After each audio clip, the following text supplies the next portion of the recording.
छत्रपती शिवरायांना मानाचा मुजरा करतो।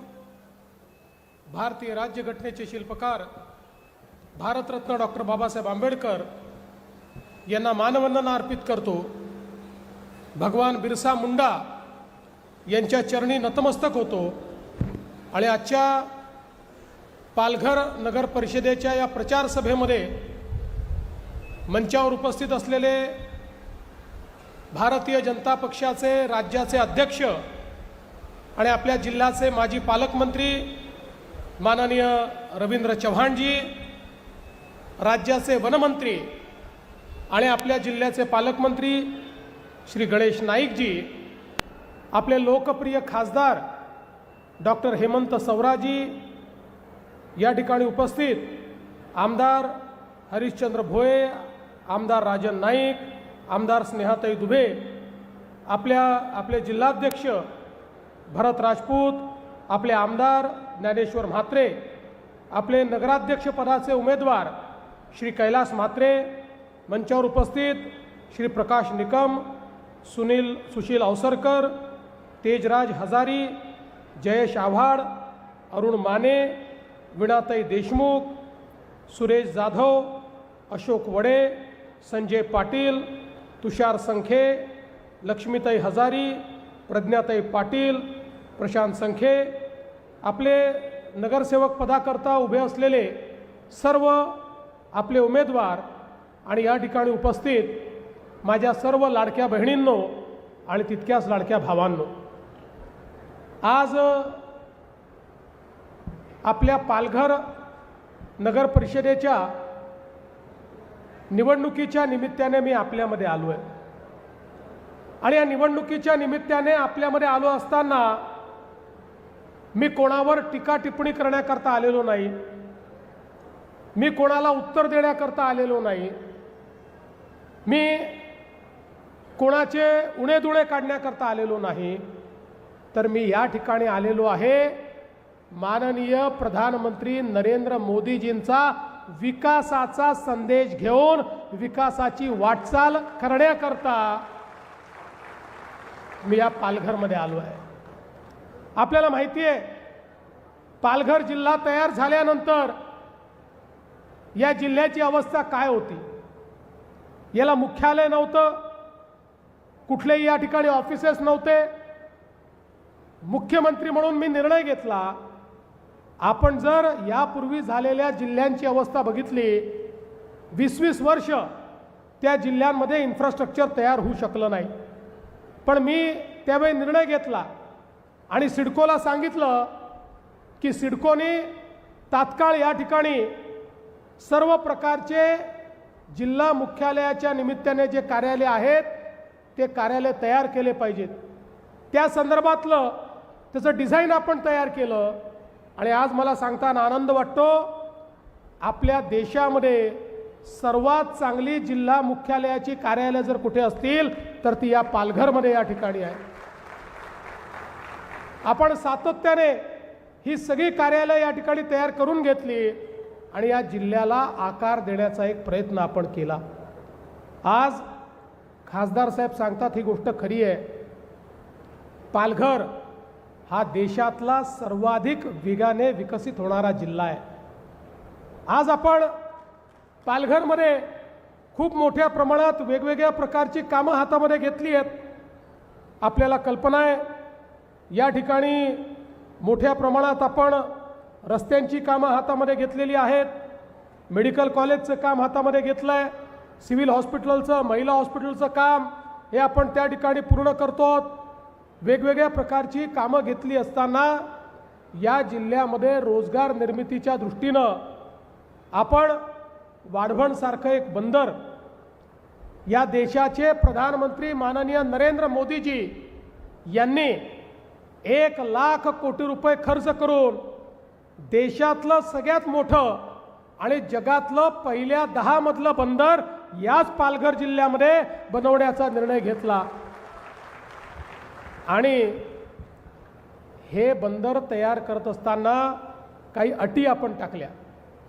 पहिली अट आपण ही टाकली की बंदर तयार करत असताना आमचे मासेमारी करणारे जे मच्छीमार बांधव आहेत यांच्या रोजगारावर कुठलीही गदा येता कामा नये, किंबहुना त्यांना चांगलं फिशिंग हार्बर मिळालं पाहिजे, त्यांना नवीन प्रकारच्या बोटी मिळाल्या पाहिजेत, त्यांना डीप सी फिशिंग करता आलं पाहिजे, त्यांना पारंपरिक पद्धतीचंही त्या ठिकाणी फिशिंग करता आलं पाहिजे. अशा प्रकारच्या अटी टाकून आपण एकीकडे मासेमारी करणाऱ्या आमच्या बांधवांना त्या ठिकाणी प्रोटेक्शन दिलं आणि दुसरीकडे आपण हे सांगितलं की पालघरमध्ये या जिल्ह्यामध्ये जर बंदर होत आहे आणि या वाढवण बंदरामुळे 10 लाख रोजगाराची निर्मिती एकट्या या पालघर जिल्ह्यामध्ये होणार आहे. मी त्यांना अट टाकली की पालघर जिल्ह्यामध्ये रोजगाराची निर्मिती आणि देशभरातले लोक तुम्ही जर त्यामध्ये रोजगाराकरता आणाल तर आम्हाला चालणार नाही. पहिला क्रमांक हा भूमिपुत्रांनाच मिळाला पाहिजे.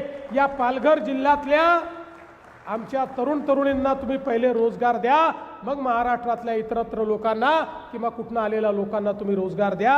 अशा पद्धतीनं आज आपण 56 कंपन्यांसोबत करार करून स्थानिक भूमिपुत्रांना प्रशिक्षण देणं सुरू केलं. पुढच्या काळामध्ये पुढच्या 3 ते 4 वर्षामध्ये बंदराची निर्मिती होईल. त्यावेळी आपल्या प्रशिक्षित भूमिपुत्रांची फौज हे आपण तयार ठेवू आणि मोठ्या प्रमाणात आपल्याच तरुणांना तरुणींना या ठिकाणी रोजगार मिळेल. आज आपण पाहू शकतो, आपण या पालघर जिल्ह्यामध्ये आता एक नवीन एअरपोर्ट देखील तयार करतो. या ठिकाणी देशातला पहिला ऑफशोर एअरपोर्ट हा याच पालघर जिल्ह्यामध्ये आपण तयार करतो आणि त्याचसोबत मुंबई कोस्टल रोडची कनेक्टिव्हिटी ही देखील आपण विरारपर्यंत तिथनं डहाणूपर्यंत ही नेण्याचं काम सुरू केलेलं आहे. त्यामुळे हा जिल्हा मुंबईशी देखील कनेक्ट करण्याचं काम हे आपल्या सरकारच्या माध्यमातून होत आहे. बंधू भगिनींनो, मी नेहमी सांगतो, आता 3री मुंबई तर आम्ही नवी मुंबईला तयार करणार आहोत, पण 4थी मुंबई ही या पालघर जिल्ह्यामध्ये तयार होणार आहे. इतकं पोटेन्शियल या पालघर जिल्ह्याचं आहे. आणि हे करताना या जिल्ह्याचं जल जमीन जंगल हे जे नैसर्गिक वैविध्य आहे त्या नैसर्गिक वैविध्याला कुठेही बाधा न पोचवता या पालघरचा विकास करणं, अशा पद्धतीनं विकासाचा आम्ही आराखडा तयार केला आहे. आणि म्हणून बंधू भगिनींनो, आमच्याकडे काम आहे, आमच्याकडे कार्यक्रम आहे, आमच्याकडे सांगायला गोष्टी आहेत. आणि म्हणून कोणावर टीका कशाला करायची? आम्ही पॉझिटिव्ह वोट मागण्याकरता आलो आहे. एक नगरपालिका आम्हाला अशी तयार करायची आहे की जी जनसामान्यांच्या आशा आकांक्षा अपेक्षा पूर्ण करणारी असेल. आता तुम्ही विचार करा, आपल्या देशाचे प्रधानमंत्री माननीय नरेंद्र मोदीजी नेहमी सांगतात की आपल्या देशामध्ये शहरांकडे सर्वाधिक दुर्लक्ष आपण केलं. गावातले लोक शहरात येत होते, पण आपण शहरीकरणाला अभिशाप समजत होतो. शहरांमध्ये अन्न वस्त्र निवारा होता, शहरांमध्ये शिक्षण आरोग्य रोजगार होता. गावातनं लोक आले, शिक्षणाकरता आले, रोजगाराकरता आले, आरोग्य सेवेकरता आले, पण त्यांच्याकरता राहायला जागा नव्हत्या. अतिक्रमणं झाली, झोपडपट्ट्या तयार झाल्या, पिण्याच्या पाण्याची व्यवस्था नाही, भुयारी गटाराची व्यवस्था नाही, नाल्यांमधनं घाण व्हायला लागली. आपले तलाव, आपल्या नद्या, आपल्या खाड्या या पूर्णपणे प्रदूषित झाल्या आणि लोकांमध्येही जीवनमान खाली गेलं. आजार मोठ्या प्रमाणात त्या ठिकाणी बळावले. आपण केवळ शहरांचं नियोजन केलं नाही, म्हणून आज शहरामध्ये राहणाऱ्या लोकांना अनेक अडचणींचा सामना करावा लागतो. आणि म्हणून आपल्या मोदीजींनी सांगितलं, शहरीकरणाला तुम्ही अभिशाप मानू नका, शहरीकरणाला तुम्ही संधी माना. देशाच्या GDPच्या 65% GDP हा शहरांमध्ये तयार होतो. त्यामुळे रोजगाराची संधी पण शहरामध्ये तयार होते. आणि म्हणून मोदीजींनी सांगितलं, शहरं चांगली करा, पिण्याचं पाणी, सांडपाणी, गटारीची व्यवस्था, चांगले रस्ते, चांगले दिवे, चांगली उद्यानं, चांगली तलावं, हे सगळं शहरांमध्ये तयार झालं पाहिजे. आणि एवढंच सांगून ते थांबले नाहीत, तर भारताच्या इतिहासामध्ये पहिल्यांदा या देशामध्ये मोदीजींनी अटल अमृत मिशन तयार केलं. आणि लाखो कोटी रुपये शहराच्या विकासाकरता आपल्याला त्या ठिकाणी दिले। प्रत्येक शहरात घरोघरी पिण्याचं स्वच्छ पाणी पोचलं पाहिजे। शहरातला जो मैला आहे, घाण पाणी आहे, हे सगळं भुयारी गटाराच्या माध्यमातून STP पर्यंत गेलं पाहिजे। STP मध्ये त्या पाण्यावर प्रक्रिया झाली पाहिजे, त्यातला मैला बाजूला होऊन त्यातनं खत तयार झालं पाहिजे, त्यातलं चांगलं पाणी हे नदी नाल्यांमध्ये गेलं पाहिजे, नदी नाल्याचं प्रदूषण बंद झालं पाहिजे। या पद्धतीनं या ठिकाणी अमृतच्या माध्यमातून एक मोठी योजना मोदीजींनी आपल्याला दिली। चांगल्या पक्क्या रस्त्यांची योजना दिली, हरित पट्टे तयार करणं, उद्यानं तयार करणं, वेगवेगळ्या प्रकारे दवाखाने आणि शाळा तयार करणं, अशा अनेक योजना दिल्या। आणि त्या सगळ्या योजना आणि राज्य सरकारच्या योजना मिळून आपली शहरं बदलण्याचा प्रयत्न आम्ही सुरू केला। आज आपण पाहू शकतो अनेक शहरांमध्ये आज मोठ्या प्रमाणात सगळी कामं चाललेली आहेत, पण अजून खूप कामं आपल्याला करायची आहेत। मोदीजींचं स्वप्न चांगल्या शहरांचं हे आपल्याला पूर्ण करायचं आहे।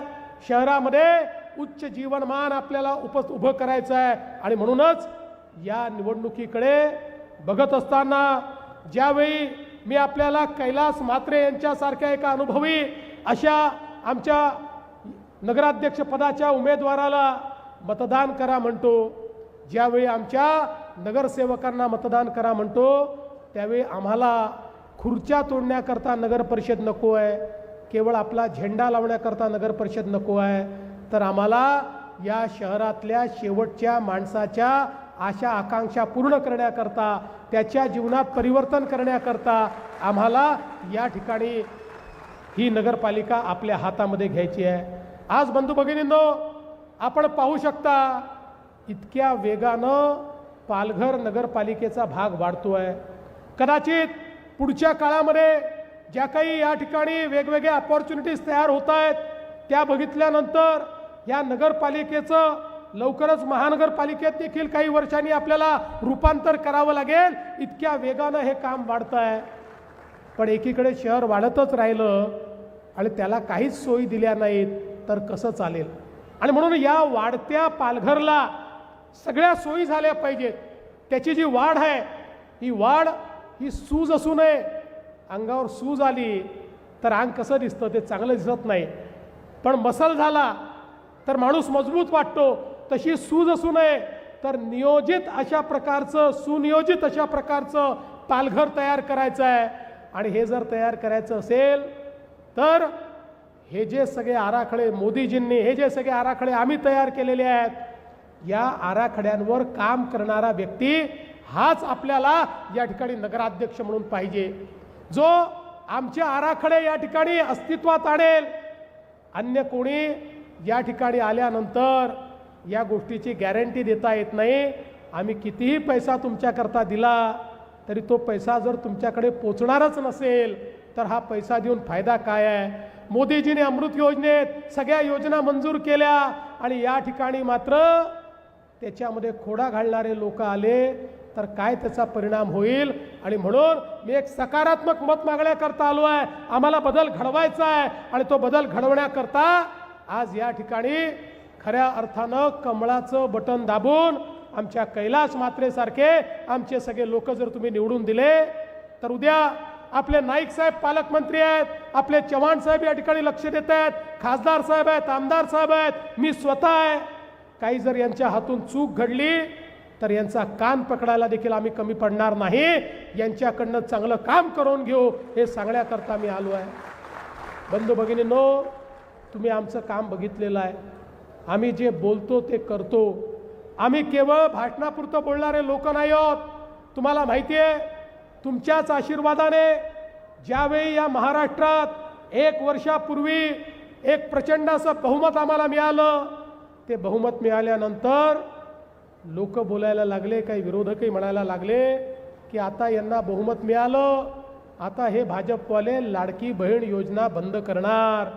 1 वर्ष झालं लाडकी बहीण योजना आम्ही बंद केली नाही आणि बहिणींना सांगतो, जोपर्यंत तुमचा देवा भाऊ आहे ही योजना बंद होणार नाही म्हणजे नाही। आज शेतकऱ्यांकरता मोफत विजेची योजना असेल, 6,000 रुपये किसान सन्मान योजना असेल, वेगवेगळ्या योजना आम्ही चालू केल्या, त्या सगळ्या योजना आज सुरू आहे. आणि आता तर आमच्या लाडक्या बहिणींना आम्हाला लखपती दीदी बनवायचं आहे. मोदीजींनी सांगितलं आहे आता नुसत्या लाडक्या बहिणी नाहीत तर लखपती दीदी आपल्याला तयार करायचे आहेत. पण हे सगळे कार्यक्रम आपल्याला चालवण्याकरता आपल्या विचाराचे लोक, आपले कार्यक्रम राबवणारे लोक हे या ठिकाणी निवडून द्यावे लागतील. आज आपण पाहतोय, आज आपला पालघर जिल्हा एकीकडे भाजी असेल, फळं असतील, चिकू असेल, अनेक गोष्टींमध्ये एक स्वयंपूर्ण म्हणून आज एक बाजारपेठ म्हणून उदयास येतोय. आज मुंबई असेल किंवा देशामध्ये, राज्यामध्ये, इतरत्र देखील आज आपल्याकडनं हा सगळा व्यापार सुरू झालेला आहे. लवकरच बुलेट ट्रेन देखील आपल्याकडे सुरू होणार आहे. त्यामुळे एक अतिशय आधुनिक पण त्याचवेळी सामान्यातल्या सामान्य माणसाचं स्वप्न जतन करणारा जिल्हा म्हणून आणि हे नगरपालिका म्हणून आपल्याला तयार करायचं आहे. आम्हाला या ठिकाणी जी अतिक्रमण आहेत ती नियमित करायची आहेत.